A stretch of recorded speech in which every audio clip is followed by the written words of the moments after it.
আসসালামু আলাইকুম, শুভ সকাল। হ্যালো গাইস, আশা করি ভালো আছেন। সারাদিন যেন ভালোভাবে যায় এই কামনাই করি। এখন আমি একটু বয়ান ছেড়ি, ঠিক আছে গাইস?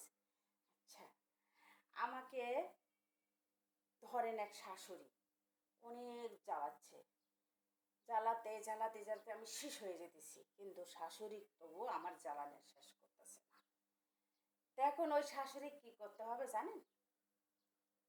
যেদিন দেখবেন ছেলে নাই বাসায় সেই দিনকে শাশুড়ি ঘরের মধ্যে নিয়ে যায় দুধ জাল দিবেন।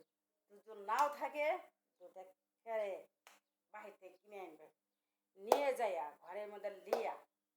কি শাশুড়ি আম্মা দেখেন তো, দুধটা আপনার সাদা, আপনার ছেলে বেশি সাদা না দুধটা সাদা কোনটা? এখন শাশুড়ি উত্তর দিবে দুধ সাদা। তে দুধ যদি সাদা হয় তে আপনিও সন্তান দুধ খাওয়া মানুষ করছেন, আমার মাও দুধ খাওয়া মানুষ করছে, ঠিক আছে গাইস? যে তাহলে বলেন যে আপনার সন্তান আপনার কাছে আপন, আর আপনার ছেলে দিয়ে আমাকে বিয়ে করে আনছে, তাহলে আমি কি লাগে আপনার বলেন? তখন শাশুড়ি বলবো তুমি আমার ছেলের বউ। তাই খালি কি শুধু ছেলের বউই না, ছেলে দিয়ে যে বিয়ে করা নিয়ে আসলেন খালি কি ছেলের বউই হয় না মেয়ে হয় না? আপনার মেয়েও তো আপনার পরের বাড়ি দিছেন, তে সে শাশুড়ি কি খালি শাশুড়ি, মা হয় না? তো এই দুধ খাওয়া আপনি আপনার সন্তানকে মানুষ করছেন, আমার মাও এই দুধ খাওয়া মানুষ করছে। তো দুধের মধ্যে কোনো ভেজাল নাই, কোনো কালা নাই ধলা নাই, এই খালি ধলা, কোনো কালা আছে, কোনো রং আছে, কোনো লাল আছে সবুজ আছে, এগুলো আছে লেখা আছে? তো শাশুড়ি আমার উত্তর দিবে তখন যে না, তাহলে আমরা ছেলের বউ আমাদের ভালোবাসতে আপনার তফাৎটা কোথায় সেটা বলেন। সেই উত্তরটা আমি চাই। উত্তরটা যদি দিতে পারেন তাহলে আজকে আপনার ছাড়া হবে, না হলে হবে না। তো এখন শাশুড়িটা বলতেছে মা, কথাটা সত্যিই বলছো, আজকের থেকে তুমি আমার মেয়ে, আমি তোমার মা।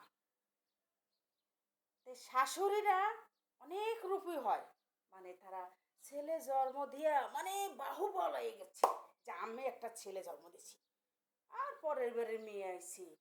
আরে বাবা, তুমি যেমন পরের বাড়ি এসে শাশুড়ি হয়েছো, আমিও তো পরের বাড়ি এসে আমি শাশুড়ি হয়েছি, হব, সরি।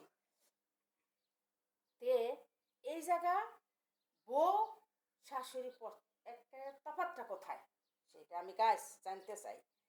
যে এক গ্লাস দুধের মতো কোনো কালার নাই, শুধু সাদা।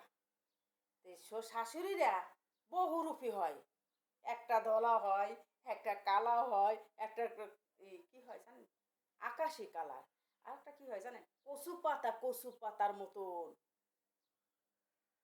কচু পাতা যেমন সাবান দিলেও থাকবে না, পানি দিলেও থাকবে না, যেমন তেল পিছলাইয়া যায়, তেমন কিছু কিছু শাশুড়ি আছে 1000 মানুষ বুঝালেও সে বুঝ মানবে না, সে তার মতন তাই। তো হ্যালো গাইস, কথা যদি ভালো লাগে অবশ্যই লাইক কমেন্ট শেয়ার দিবেন, আর যদি ভুল হয়ে থাকে সেটাও করবেন যে আপু এটা ভুল, কিন্তু আমি জানি না সত্য। তে আল্লাহ হাফেজ।